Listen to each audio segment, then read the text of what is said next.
you're stuck at home in quarantine. It's 5 o'clock. Why not have a drink with me? Good afternoon, happy Monday, another week of quarantine. Hope you all are doing well. Today is day 45 of stay at home for me. Hey, Zach in the house.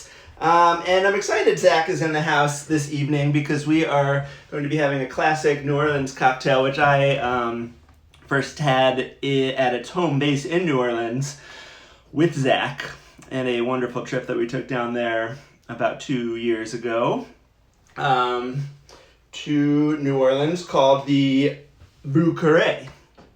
Pardon my French, but it's spelled out there in the chat. And this is I would say after the Sazerac, the really like the pinnacle and essence of a New Orleans classic cocktail. Although it is much more modern and recent than the Sazerac. The Sazerac coming about really in the late 1800s. This gets credit. This is actually a post-Prohibition drink, having been invented in the 1930s. And the history that we have is via this great cocktail book that was published in 1938 called Great New Orleans Drinks and How to Make 'Em. And this includes the recipe for this and gives credit to the bartender Walter Bergeron, who made them at the Hotel Monteleone. I'm sure that's a much more French pronunciation than I just did. And what's really cool about this bar is it's what's called the Carousel Bar. And quite literally, it's a nice circular bar right there in the hotel. It's like, oh, it's a hotel. I go in the hotel, there's a lobby, you go to the right, you go in another room, and there's this big circular bar that sure enough is slowly rotating as you stand there. So if you have a seat at the bar, and it was quite crowded, we weren't lucky enough to get seats, but if you have a seat at the bar, he'll just like slowly move around. Now, if your friend has a seat at the bar, and you're standing just outside of them, then your friend will slowly rotate away from you, and you have to shuffle along to try to keep up. But all in all, a great cocktail. What else is going on in life? I don't know if any of you are Homeland fans, but the season finale, or the series finale, was on last night. That was a wonderful, wonderful. I feel like they did a good job. It's tough for a show that has been on for so long, 8 seasons, to really stick the landing. And I'm happy with how it all worked out. I think that they stayed true to the characters. They gave some closure. It was interesting. It wasn't really predictable what happened. So, Homeland has had its ups and downs throughout the seasons. There have been a few seasons that I was not a fan of. But season 8, this past one, was pretty good. So I would give that a recommend. And if you haven't seen any Homeland, I envy you, because I would give it just about anything to be able to go back and watch season 1 of Homeland for the first time. What a ride. That is just like a fantastic season of television that it has twists and turns and is just super, super fun. We've got Amy Tobin in the house. Hey, Amy. Good to see you. The other thing I started watching today was the ESPN documentary about the 97-98 Chicago Bulls team. I don't know if any of you have started watching that. I think it's a 10-part docuseries, and the first 4 episodes are out. So I watched the first 2 today. And it's funny, I'm sure this would have been a big deal whenever it came out, but the fact that there are absolutely no sports happening whatsoever, I feel like every sports personality, every sports Twitter person I follow, Instagram, just like all anybody's talking about is this series. But it's good. The first 2 episodes were really good. So if you are at all interested in Michael Jordan or the 1990s Chicago Bulls, I would definitely recommend it. And if you're looking for a sports fix, then go for it. And I think it holds up even if you're not like super into sports or into the NBA. I think you'd still enjoy it. I'm not a huge NBA guy. I don't like growing up. We weren't a big NBA family. I don't really have like a team. I don't watch much. I tend to sometimes catch a few playoff games and sometimes watch the finals if I feel like it'll be interesting, but that's the extent of my NBA fandom. Not really my sport, but again, really good series. It's well made. I like it so far. Excited to keep watching it. There. So let's make this cocktail. What's cool about this cocktail? So Vieux Carré, and again, who knows if I'm pronouncing this right because my French is terrible. But I did watch a YouTube video. It's Vieux Carré. Vieux.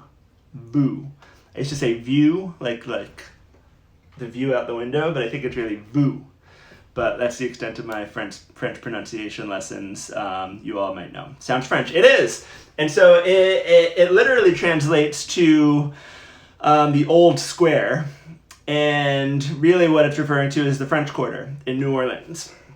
And what's cool about it, and the reason that this represents New Orleans, is the ingredients come from all over the place. So we have American whiskey, American rye in it. We have French cognac that's going to go into it. We have Italian vermouth in the sweet vermouth that's going in. The Benedictine is a French liqueur, which is included. That's what's going to sweeten it up. And then the Angostura bitters and Peychaud's a little bit too come, by way of the Caribbean. Peychaud's is a New Orleans bitter, but Antoine Peychaud, I think came by way of the Caribbean. But in any case, it's sort of a melting pot just like New Orleans, and so it represents the city really well, which is something that I appreciate. So let's get going. Measurement-wise, we don't need a lot of different jiggers because it's pretty much an ounce of everything. So I'm going to start with my bitters. And normally you do a dash of Peychaud's and a dash of Angostura. I'm going to replace the Angostura with beard bitters, which I think are quite nice. And I try to just plug those in for aromatic bitters whenever I can. So I'm going to do a nice dash of Peychaud's. We've got Ben in the house. Hey, Ben. And a dash of the beard bitters. So we have our bitters in our glass. And now we're going to go with our rye, 1 ounce of rye.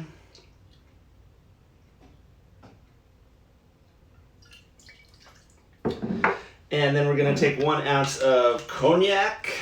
And this is actually technically Armagnac, which is a brandy from another region of France that I have and making my way through and don't have any other cognac, so that's what we're doing. What are bitters? Oh, I'm glad that you asked that, Amy. So bitters are kind of like the salt and pepper of cocktails. And they're like a super concentrated tincture of different herbs and barks and bittering agents that you like concentrate in a liquor. Usually you can use like a vodka, you can use a whiskey, and you end up with basically this like super concentrated cinnamony, allspice. You get all these different flavors that just like adds a little extra accent to the cocktail, which are quite nice. There's all different kinds. So you've got your aromatic bitters, which normally have notes of things like that, like your cinnamon, like sometimes they have like a little bit of your allspice, and all those sorts of clove, a little bit of clove in it. But then you can also have like citrus bitters, there's chocolate bitters, there's all different ways of, again, just getting a super concentrated tincture of different stuff. Just gonna rinse my hand off. All right. So I believe I put in the rye, but have not yet put in the cognac. So let's get that in. Might have just put that in twice, but I don't think so. And then we're going to use an ounce of sweet vermouth. This is my homemade house sweet vermouth.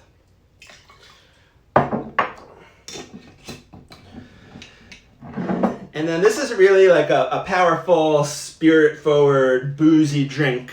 And in fact, the only thing that it has to sweeten it is this the Benedictine liqueur, which is a French liqueur that has all sorts of like spicy citrus flavor notes in it. They say it has a little bit of honey, but anyway, it is a liqueur, so it will sweeten it up a little bit. but not a ton, and we're not going to use very much of it. We're just going to use 1 teaspoon of the Benedictine.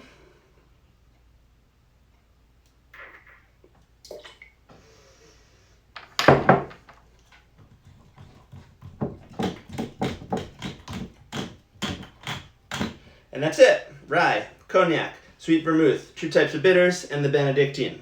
And now we are going to add our ice. And since we don't have any citrus, we don't have any egg white, anything else we need to emulsify, we're going to want to try to preserve the clarity of the spirits in the booze by stirring instead of shaking. We can still get the same amount of dilution and chilling and mixing like that.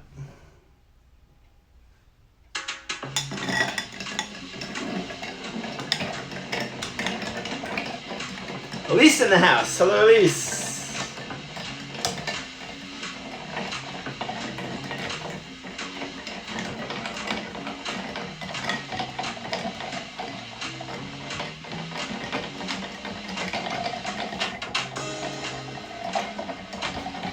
What would James Bond think?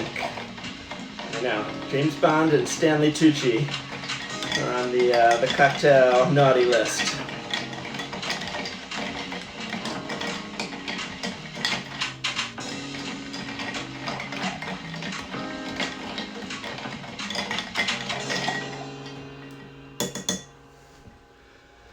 And we're going to strain this into a nice big double rocks glass.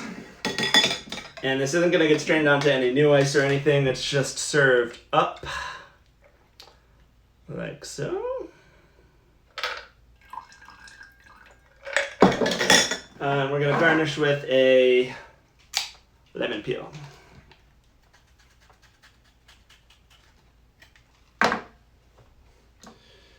Get those lemon oils on there. Give it a rub.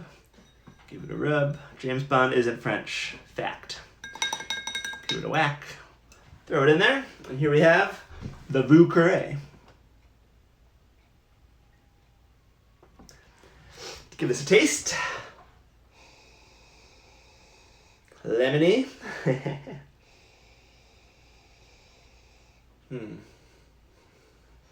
What's interesting is we're using the super spicy rye, but that's going to be seriously mellowed out by the sweet vermouth and the cognac that we have. All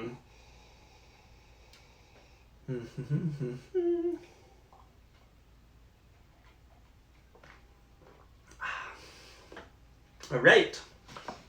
With spicy rye, I taste the bitters come through. Super tasty. Definitely, again, this is like a boozy, spirit-forward drink. Not super sweet, but it does have a little bit of balance in it from the Benedictine, which holds up more than I was expecting. It's quite nice.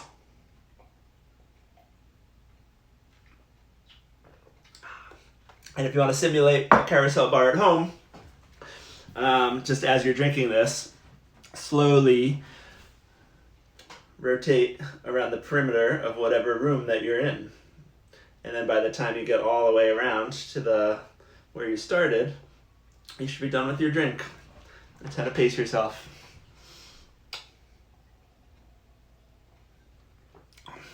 So Keith just joined. Keith is also with me, along with Zach and Ed and Tara, as we drank these Vieux Carrés at the Carousel Bar at the Hotel Monteleone in the French Quarter in New Orleans. Keith, long time no see.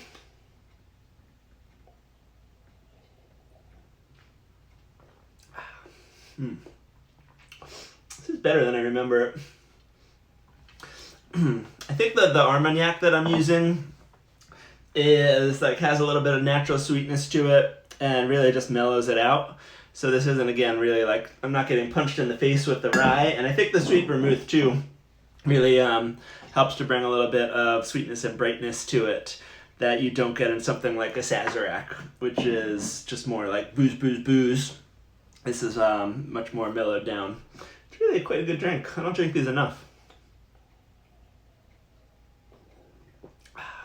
All right, so the Vieux Carré, I would call it a classic New Orleans cocktail, although it is a post-prohibition cocktail from the 1930s, but is quite nice.